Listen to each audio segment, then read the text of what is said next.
Hola, calamares. Estamos en un nuevo programa en iVoox también. Recordar siempre de venir a la plataforma iVoox.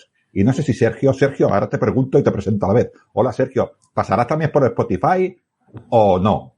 Claro que sí, hombre, no hay fronteras que se nos resistan a los calamares, o sea que hay que expandir los tentáculos por donde se pueda.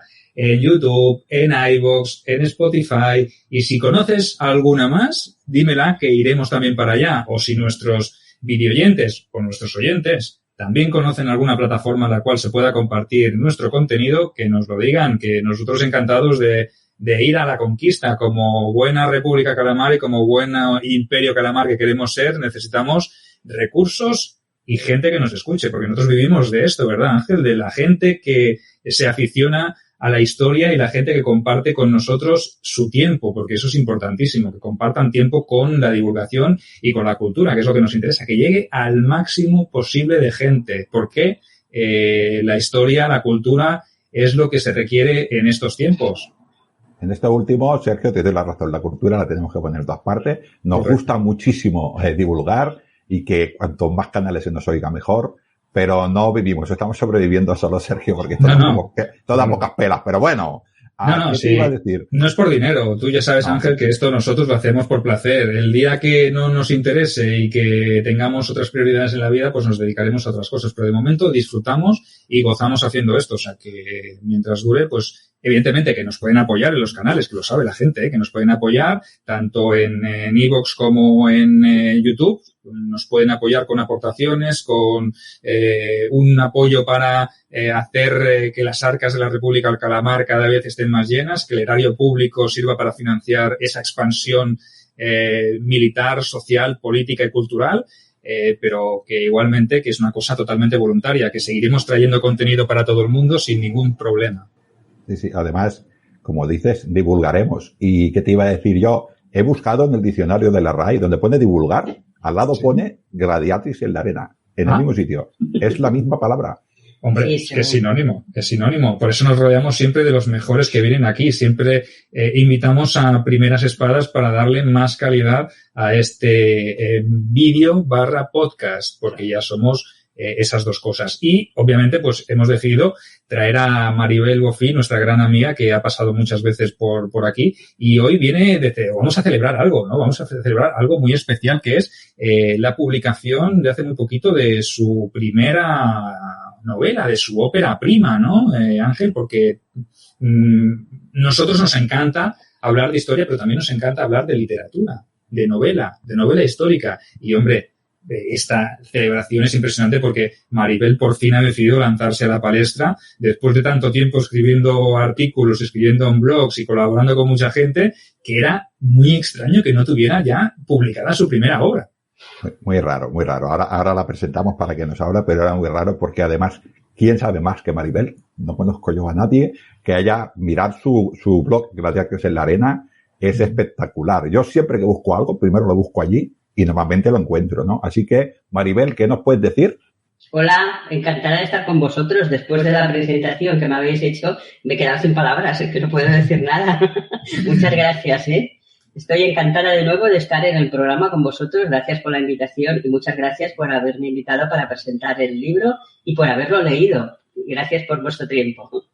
Sí. Yo tengo que confesar a los oyentes que con Maribel pues, me une hace ya mucho tiempo, ¿no? Y no solamente he leído el libro entero, sino que lo he ido leyendo aparte. Eso es un espectáculo porque me pasaba un trocito por grupos de WhatsApp y lee este un poquito, ¿qué te parece? Pues yo debatía con ella. Lo mismo hace ella con mis libros, ¿no? Le paso un trocito y me dice, demasiado pronto se han puesto de acuerdo, que peleen un poco más. Y entonces yo, pues le hago caso a Maribel y me complica la vida porque yo tenía una idea y ya me la complica. Pero bueno, el ver las cosas de manera diferente, yo creo que enriquece un poco el texto, ¿no? Así que Maribel no solamente es una gran divulgadora, sino que busca personas que hagamos de lectores cero y ella hace también de lectores cero. Así que, ¿qué más se puede pedir?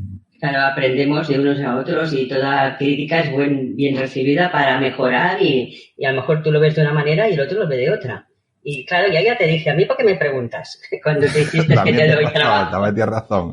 Sergio, si le pasas algo, te meten problemas, que lo sepas. No, de verdad que es un buen consejo. Bueno, hay que tener la opinión de los lectores cero, de esos lectores beta que a veces te hacen cambiar la perspectiva o el enfoque que tú tienes, porque a veces a los escritores nos pasa eso, ¿no? Que nos obcecamos con una historia o con una trama o con unos personajes y a lo mejor es tan sencillo como que alguien, alguna musa que haya por ahí, llámala Maribel, llámala como quieras llamarla, te da una idea y tomas un nuevo rumbo a la trama y a la historia. Y eso es importante también, contar con un buen selecto grupo de gente que te pueda sacar de ese efecto túnel, ¿no? Porque a veces los escritores nos metemos en un efecto túnel y no vemos más allá de lo que hay a los lados del camino, ¿no? Sino que vamos en línea recta y a veces nos cuesta eso. Pues esos lectores cero pues cumplen esa función que está muy bien, ¿no? Y nos presenta Maribel Cautiva del destino, ¿no? Esta es tu primera obra que es un cuento, tú lo has llamado cuento. Una novela corta, un cuento para empezar, ¿no?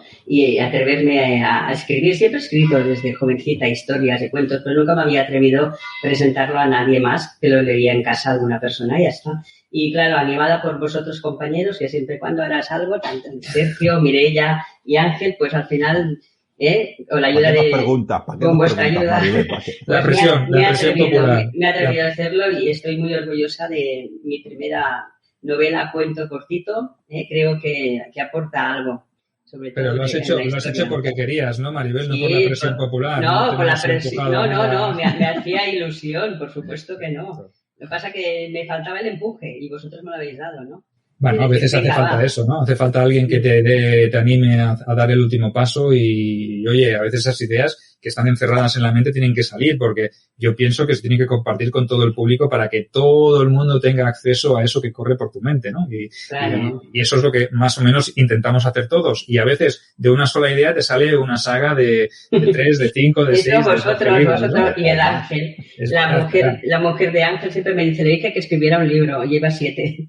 Y tú, Sergio, también ya llevas unos cuantos, ¿eh? Bueno, pues ya tienes un buen experto en el que reflejarte. Cautiva del destino es quizá abrir la caja de Pandora de los libros. O sea, a ver. Yo siempre he sido una gran lectora desde los 14 años que leo y he leído muchísimo y he leído a los grandes, como digo yo, de la literatura, al clásico. Entonces, ¿has leído a Sergio entonces? También, y a Ángel Portillo, por supuesto. Pues sí, la verdad es que leyendo también se aprende mucho. Y claro, a veces alguna novela alguien te ha dicho, oye, es buenísima, tal y cual. Y no es por decirlo, pero lo diré, es igual. Los pilares de la tierra me habían dicho tanto que cuando yo la leí hace muchos años, para mí era un libro más. Sobre la Edad Media, era uno más. A mí me decepcionó mucho, te tengo que decir, Maribel, que me esperaba mucho más por ese rumor, expresar que era una obra maestra o un bestseller. Pues sí me gustó, pero bueno, como tú dices, me encontré un libro bastante normal que tampoco despertó en mí algo especial como pudieran haber despertado otros libros menos nombrados y menos vitoreados, ¿no? Pero sí me decepcionó un montón en el esperaba mucho más. Es que las expectativas son malas, que te crees hoy y después... Bueno, este es el prejuicio de la expectativa que nos hace ver. Es mejor cuando vas a leer un libro no leer opiniones, porque entonces ya vas un poquitín ya predispuesto a. No, pero igual que te dicen un lugar para visitar, que es muy bonito, a lo mejor vas tú y dices, bueno, Sí. Es muy personal también. Pues voy a decir, tengo aquí la contraportada del libro, no la voy a leer todo, pero para que los oyentes un poco sepamos dónde está esto puesto. Dice, en el año 23 a.C., no sé quién mandaba en Roma, los amantes del Gran Imperio ya saben quién mandaba en Roma, dice, y luego no lo localizan, nos dice, entre Capua y Roma, el joven agricultor Lucio, entre Capua y Roma, año 23 a.C. Buen sitio, ahí la Vía Apia, en la Vía Latina, buen sitio. Claro, es una persona que viaja y que va contando sus aventuras. Bueno, la historia transcurre en el campo y la vida del campo era muy importante en la época romana. Así que, sobre todo, los romanos eran campesinos, como bien sabemos. Ya sabéis que en su compendio, creo que era Virgilio, ¿no? ¿Quién era? No me acuerdo el nombre. En el arte del militares decía que buscaran a los soldados, vosotros que sois soldados, perdón, no me salía el nombre, buscaran a los soldados en los hombres del campo porque son muy fuertes y aguantan todo, porque la vida del campo era una vida muy dura. Bueno, lo sigue siendo, ahora con los tractores no tanto, los campesinos, pero antiguamente, que no tenían herramientas ni tecnología, que todo estaba hecho a mano, eran muy fuertes y duros y por eso pedían que fueron a buscarlos al campo. Y todos eran campesinos los romanos, antes que nada. Luego fueron soldados y lo demás. O sea que esto es importante que se sepa. Y esta historia transcurre en una finca, unos capataces que llevan la finca con su familia, ¿no? Y eso es lo que ocurre en el campo, la historia. Podemos decir un poquito de Cava, ¿no? De un chico campesino que cuando cautiva, os enseño la portada. Esta portada tan bonita me la hizo un compañero, que se lo agradezco, de divulgadores de la historia. Y la verdad es que tiene mucho que ver con de qué va la historia del cuento. Transcurre en el campo, en una finca es una finca de un señor importante de Roma, pero la lleva pues el capataz en su familia. Y entonces el hijo del capataz, que viene del campo, pensando en sus cosas, pues un día ve algo en el río y descubre que es una muchacha y la salva, que está en el río desmayada y la salva. Y entonces la novela va de descubrir quién es esta muchacha, qué le ha ocurrido y cómo ha ido a parar al río. Y toda la historia que pasa de amor, desamor, aventuras. La muchacha tarda en explicar su historia, pero luego poco a poco va explicando las 1000 aventuras que le han ocurrido para llegar hasta donde ha llegado.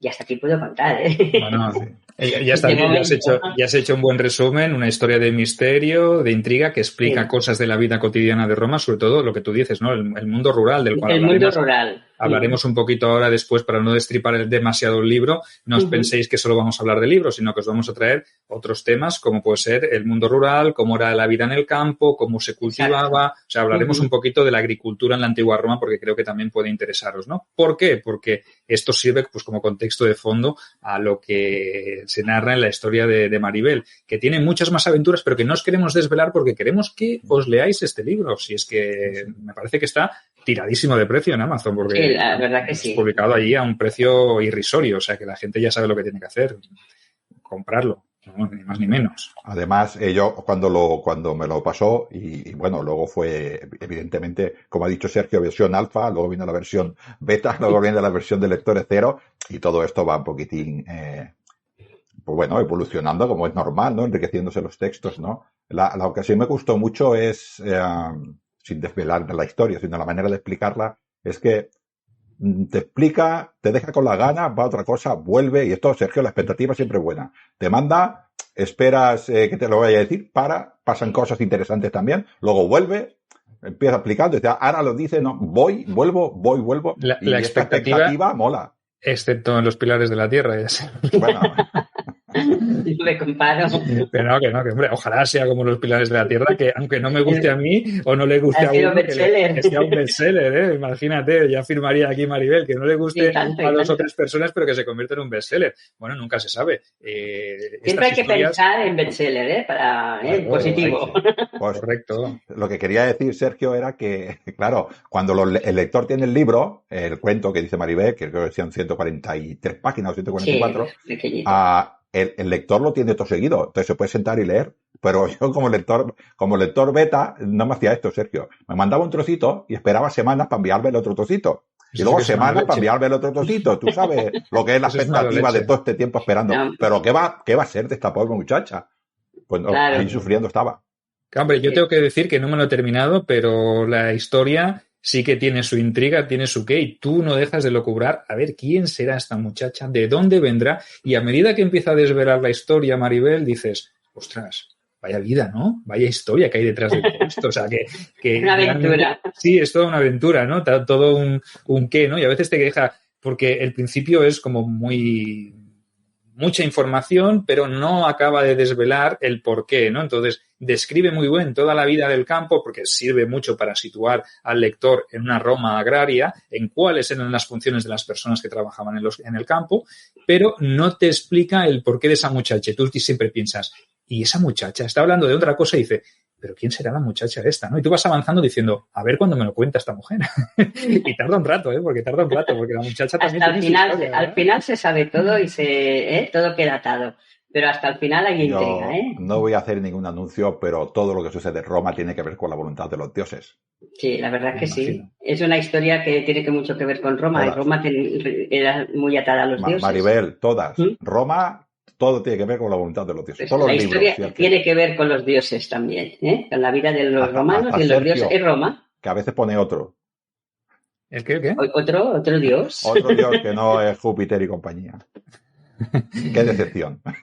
Bueno, como dice Ángel, esta es una frase de Ángel que dice, Roma son los dioses y los dioses son Roma, ¿no? Muy Entonces, bien, sí. esto es lo que es esta historia también, imagino, ¿no? No me la he leído, pero continuaré hasta el final y seguramente cuando me lo termine te daré mi feedback. Pero lo que vamos a hacer aquí es que para promocionar nuestro canal y para promocionar la novela de Maribel también, en la versión iVoox, que es la que estáis escuchando ahora, la que queremos relanzar porque queremos o creemos en el proyecto del podcast, vamos a hacer un sorteo de un ejemplar del libro de Cautiva del Destino. Entonces, todos los que nos dejéis comentarios, no vamos a haceros ninguna pregunta, no queremos hacer preguntas, queremos que sea más sencillo, que no os tengáis que preocupar por responder nada, sino que simplemente nos dejéis un comentario al podcast, al programa de hoy. Nos dejéis un comentario, entonces participaréis automáticamente en el sorteo de un ejemplar que Maribel os enviará firmado de su puño y letra. O sea, que eso vale su peso en oro.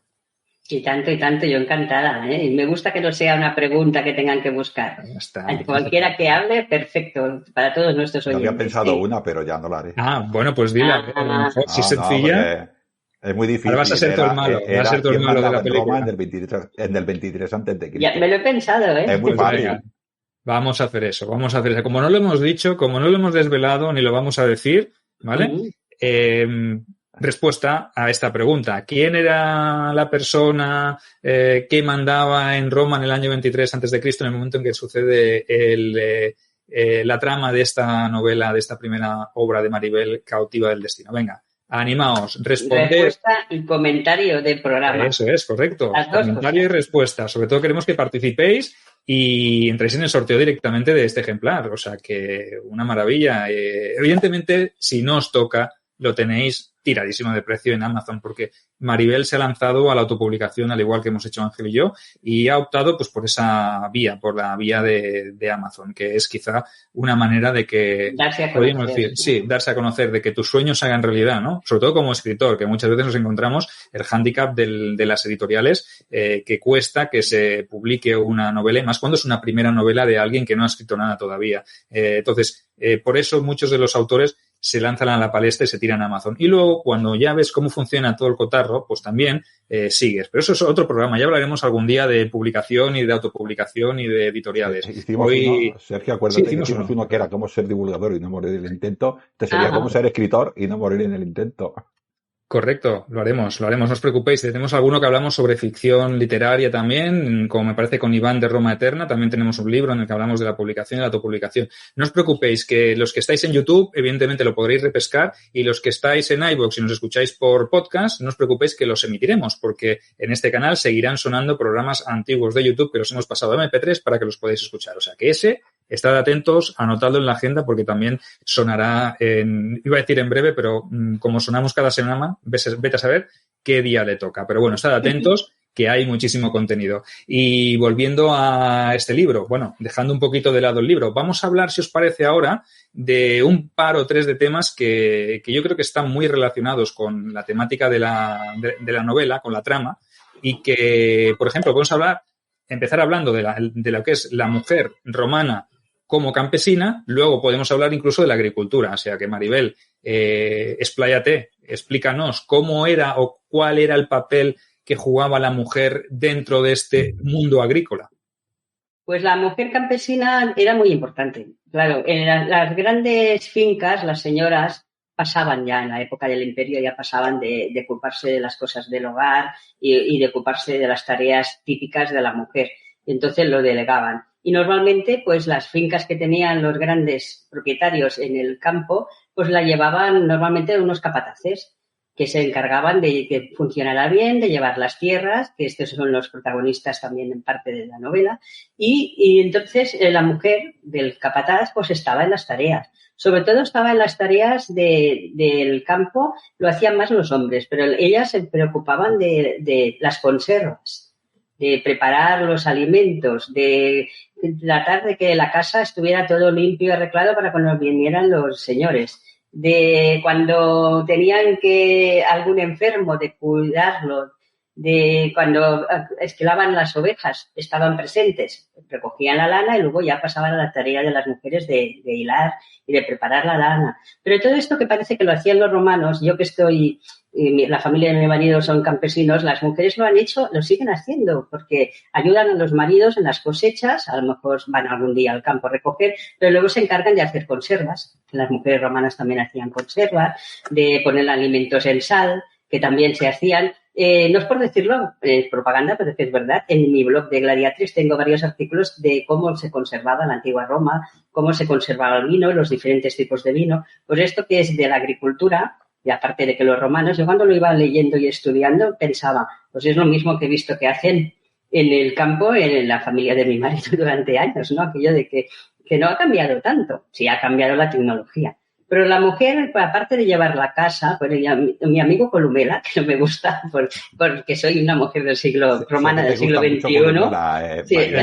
Por eso me he reído, porque el Ángel lo sabe. El misógino como Columela. Exacto, que la mujer, si lo leéis ya lo veréis, la mujer siempre tiene que estar haciendo cosas, no puede levantarse, tiene que estar sentada, trabajando, limpiando, arreglando. Dices, bueno, pero hay muchos libros y libros no, textos de los antiguos que nos hablan de cómo era la vida de los romanos en la agricultura. Nos han dejado, incluso Catón nos ha dejado escritos de cómo había que hacer tal tipo de vino, o cómo se tenía que recolectar tal cosa, y los cereales y tal, que es decir, que era muy importante. O sea que la mujer era la que ayudaba al marido, si no de fuera, en el campo, que eso lo hacían más los hombres, se encargaba dentro de las casas de prepararlo todo.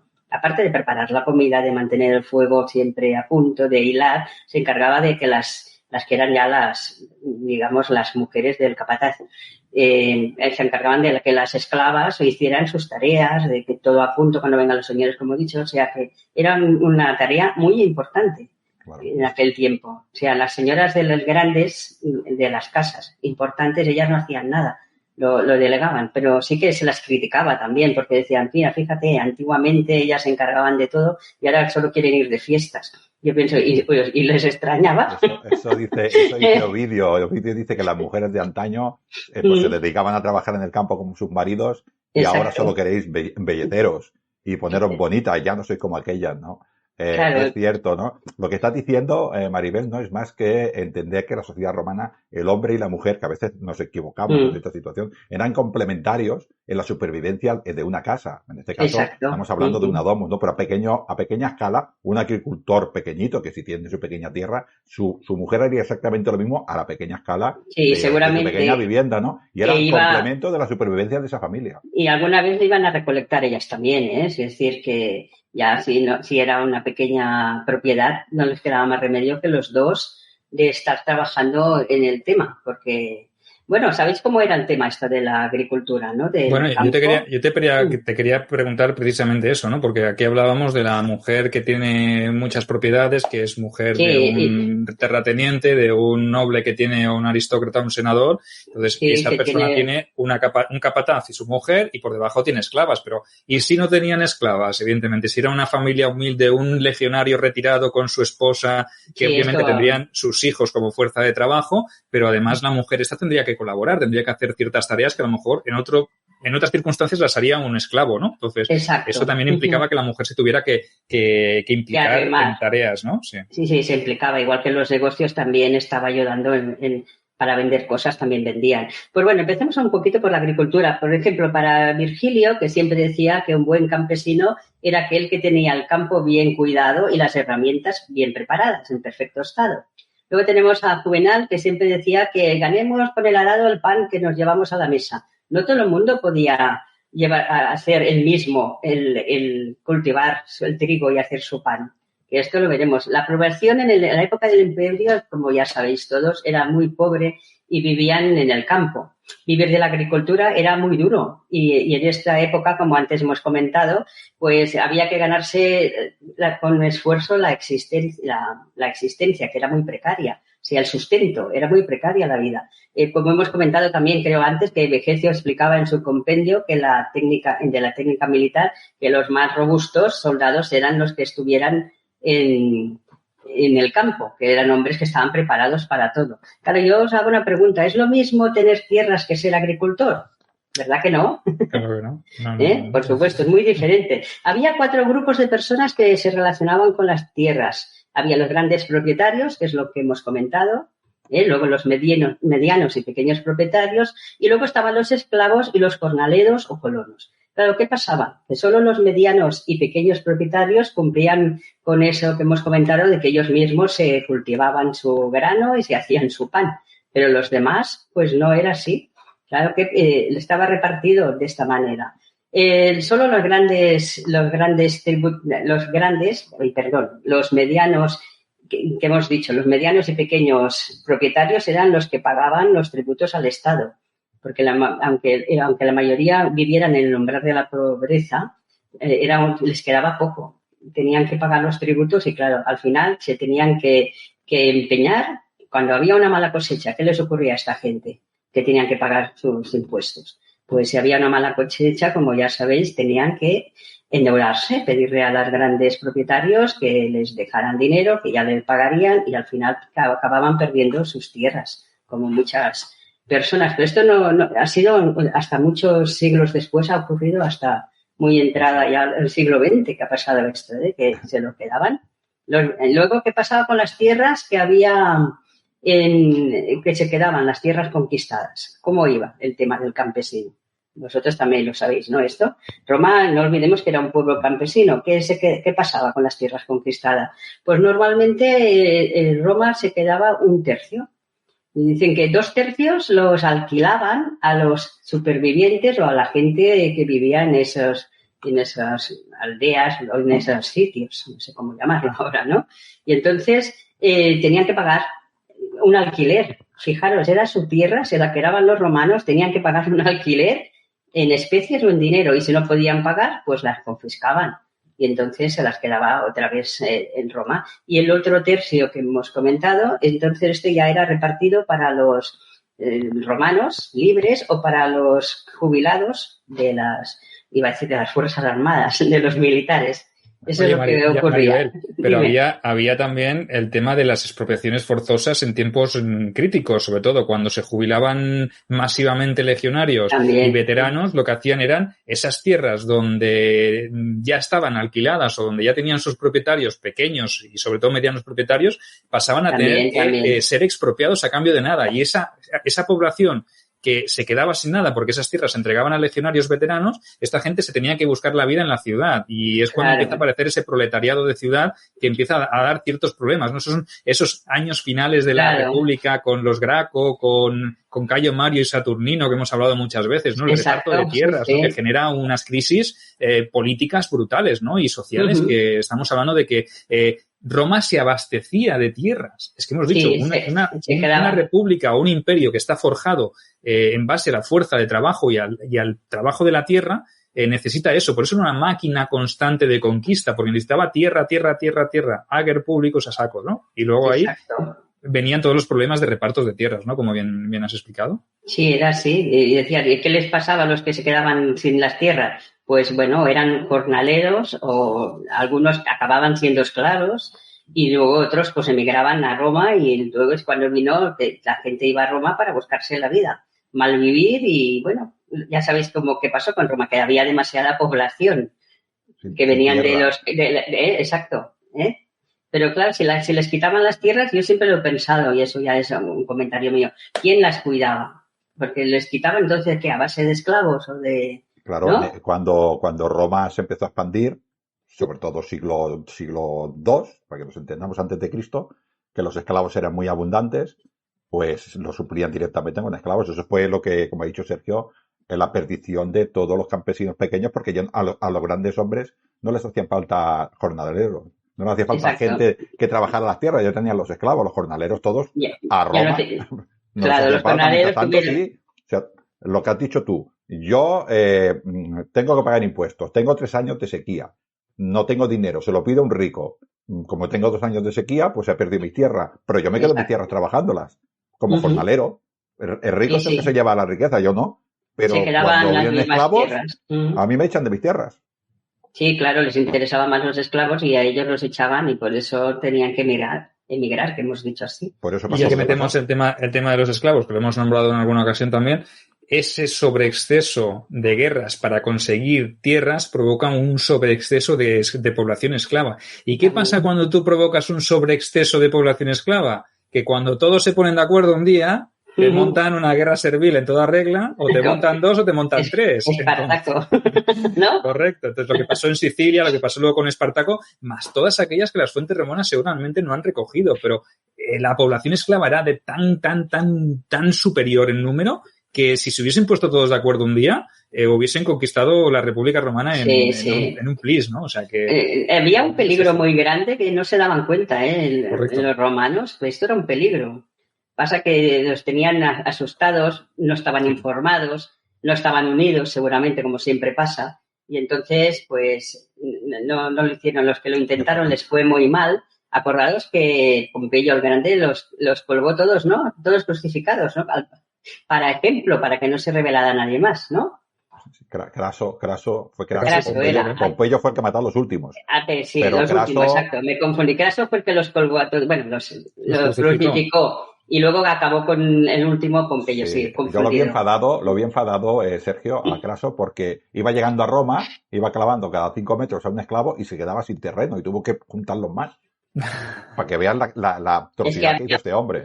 Debía hacer una barbaridad, me parece, tanta gente colgada. Bueno, de todas maneras, crucificada, vaya. Para hay un comentario que ha hecho Sergio que le tengo que rectificar, que es en el tema de la injusticia de que cuando Roma conquistaba unas tierras, pues se quedara con las tierras y se las diera a los jubilados legionarios. Yo eso lo veo muy justo, porque es mucho por Roma. Eso sí que es verdad, también es verdad. Es lícito.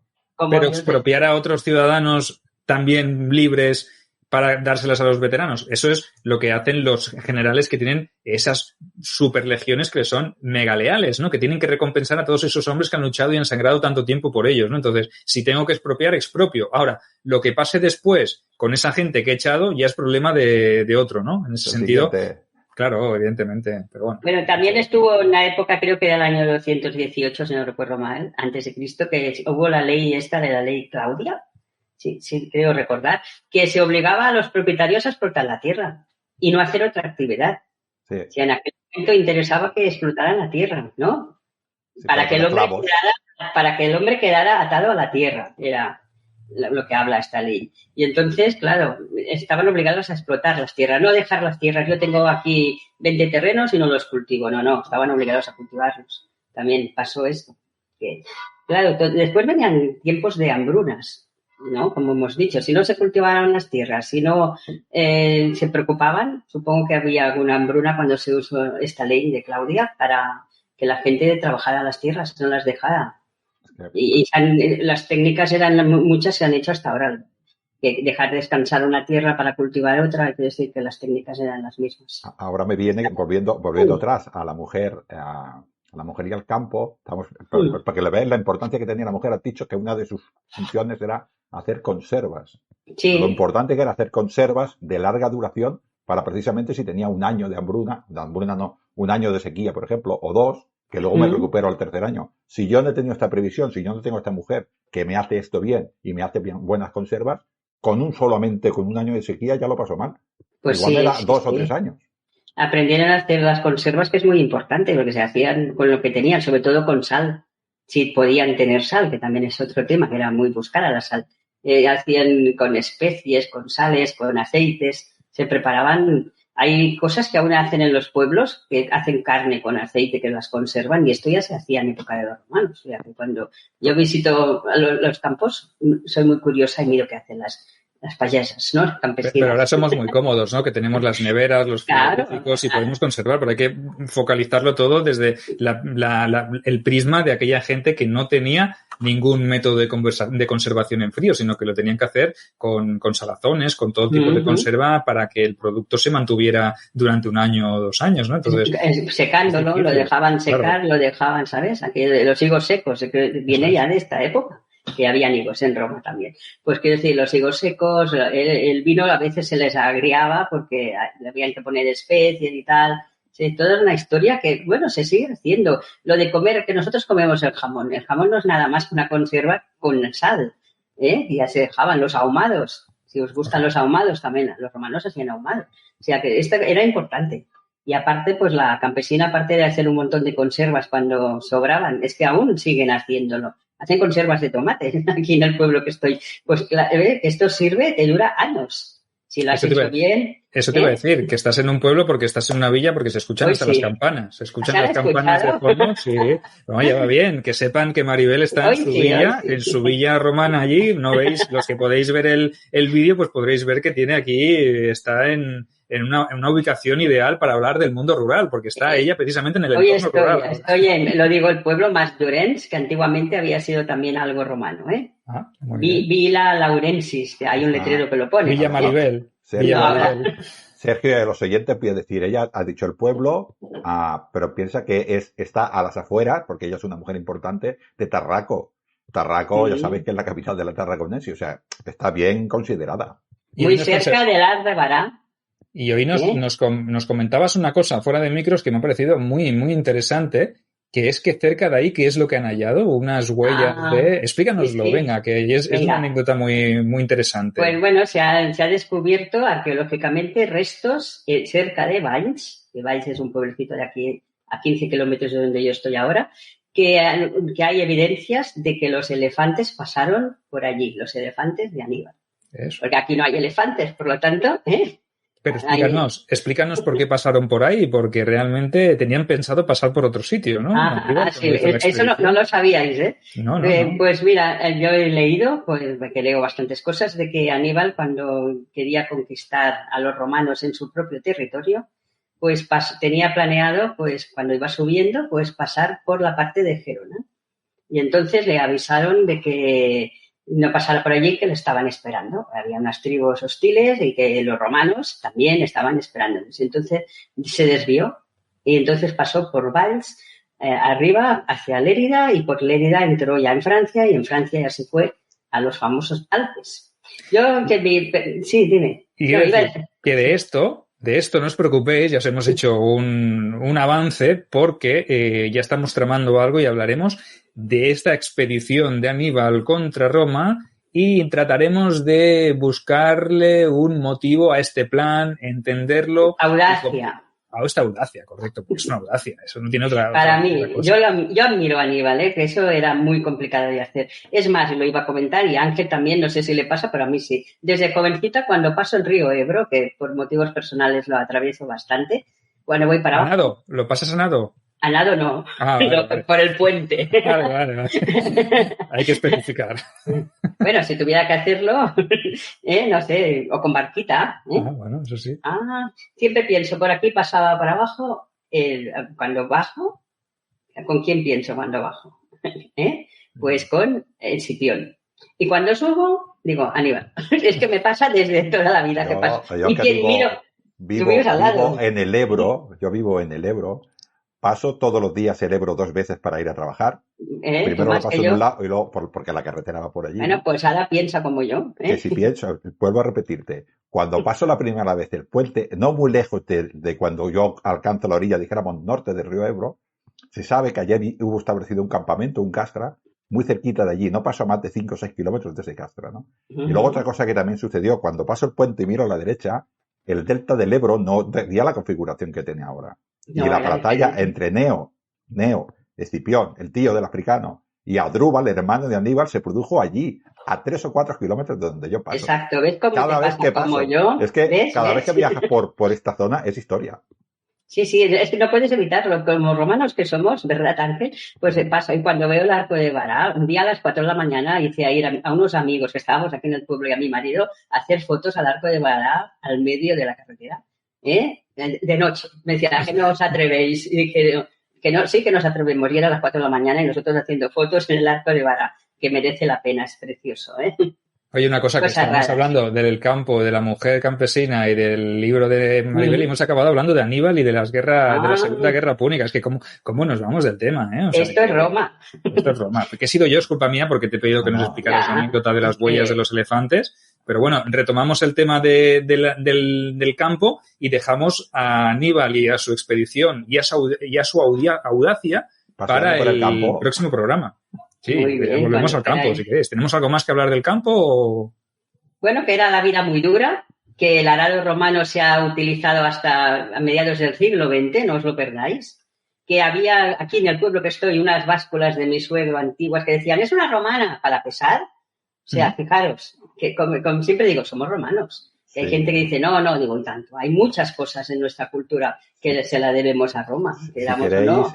Si queréis, para apoyar un poquitín lo que dice Maribel, de que, bueno, Maribel y Sergio y todos los que estudiamos Roma, que Roma era la tierra, que Roma era el campo, ya desde el mito, nos vamos a ir al mito, nos vamos a ir para atrás, nos vamos a ir a Rómulo. Cuando lees, por ejemplo, Dionisio Halicarnaso, y él te dice que, bueno, pues que fundó Roma no sé qué, una de las primeras cosas que hace es decir, dile a la gente que venga al bosque de refugio, que se va a hacer romano. Y cuando llega la gente al bosque de refugio, el mismo, bueno, lo hizo Rómulo, lo hizo Nemo Pompilio, lo hizo Tulio Stilio, lo hizo Ancomarco, lo hicieron todos los reyes, del Ager Regio, de ese tercio de tierra que se quedaba Roma, les daba tierras a esta gente, para hacer los campesinos, y de esa manera hacer estos campesinos, ciudadanos, soldados, y lo hacía así. Quiero decir que esto viene desde el mito, probablemente. Es la esencia. Probablemente es un mito, pero ya nos explica los mitos, ya sabéis que las leyendas nos intentan dar una explicación de algo, ¿no? Y ahora, venid a Roma que os daremos tierra.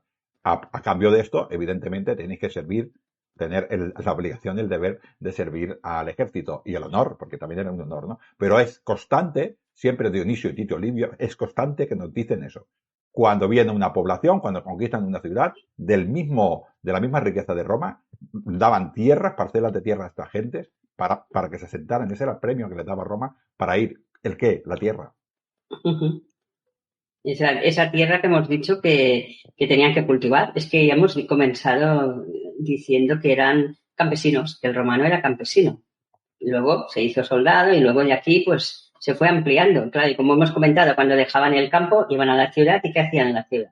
Malvivir, sí, delinquir, y luego algunos se montaban en los gremios, ¿no? Intentaba aprender, entrar si podía y montaba su negocio. Sí, creo que esta reflexión ya la hemos hecho Sergio y yo, no me acuerdo muy bien en qué programa, sí, pero seguro. Creo que era con la evolución del ejército romano, no me acuerdo muy bien, pero creo que eran estos programas, que era muy curioso que ese campesino soldado que tenía tierras y servía al ejército, perdió las tierras, se fue a la ciudad y su hijo, cuando se hizo profesional con Mario, al acabar del ejército pedía tierras otra vez. O sea, pierdo las tierras para que luego me las vuelvan a dar. Es curioso. O sea, para volver otra vez a la tierra. No, si ¿os acordáis la película de Gladiator?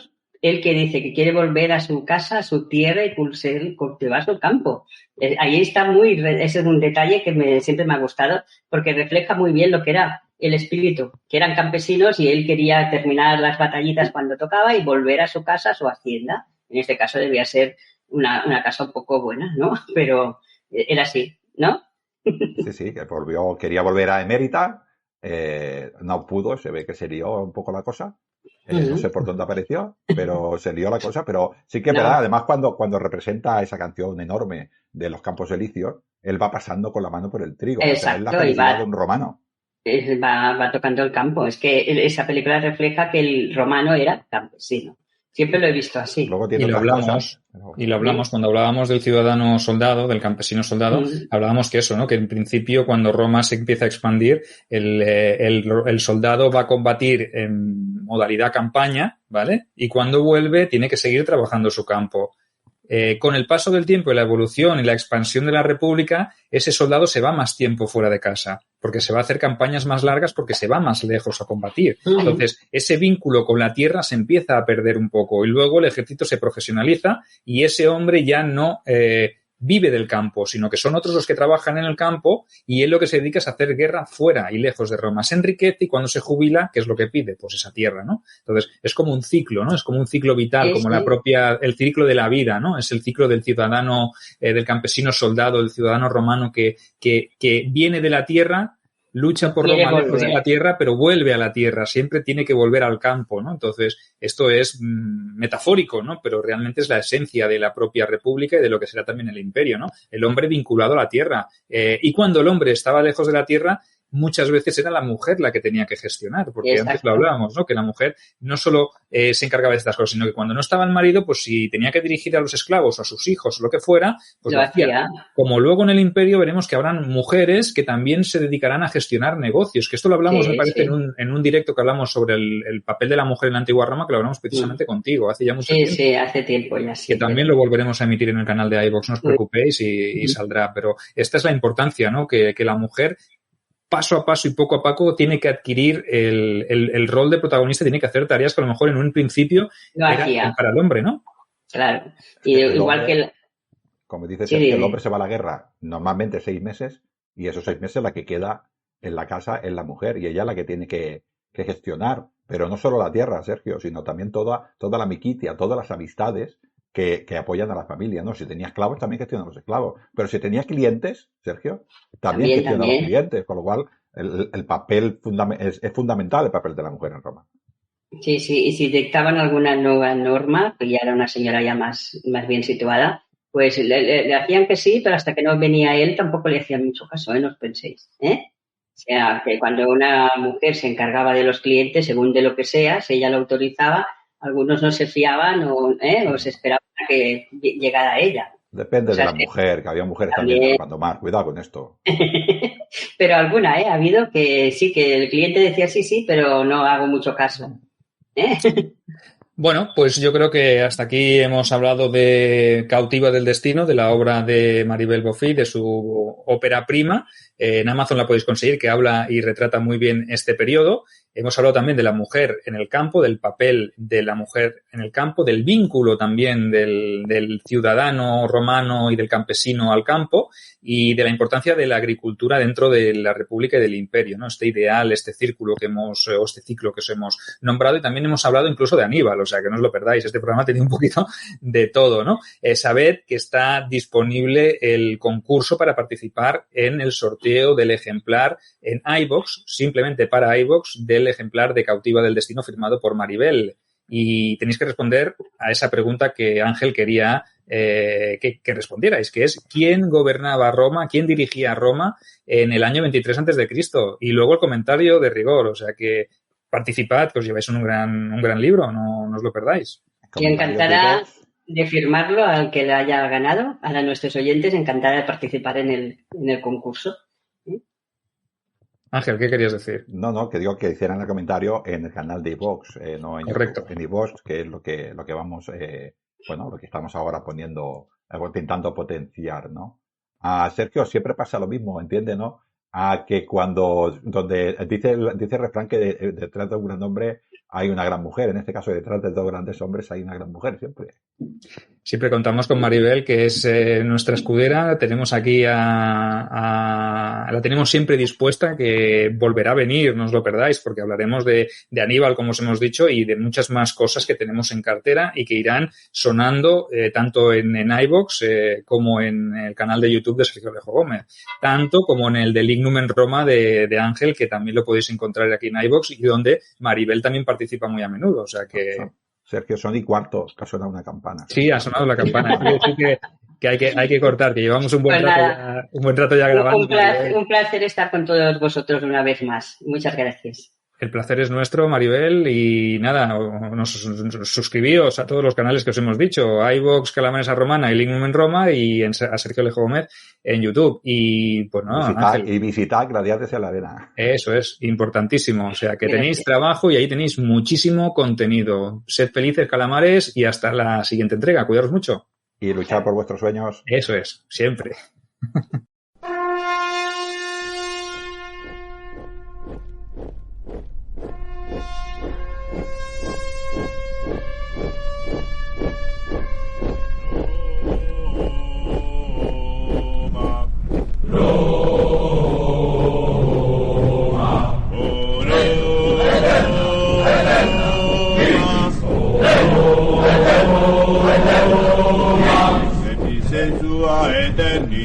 Sensua eterni, orda nostra solum tibi,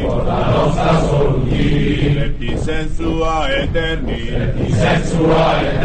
vita nostra solum tibi, Legio eterna, vi Christi.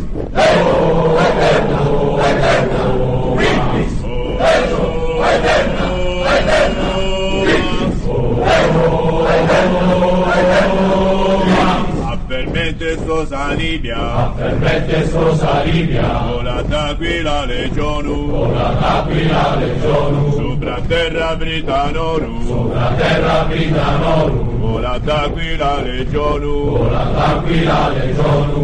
Legionu.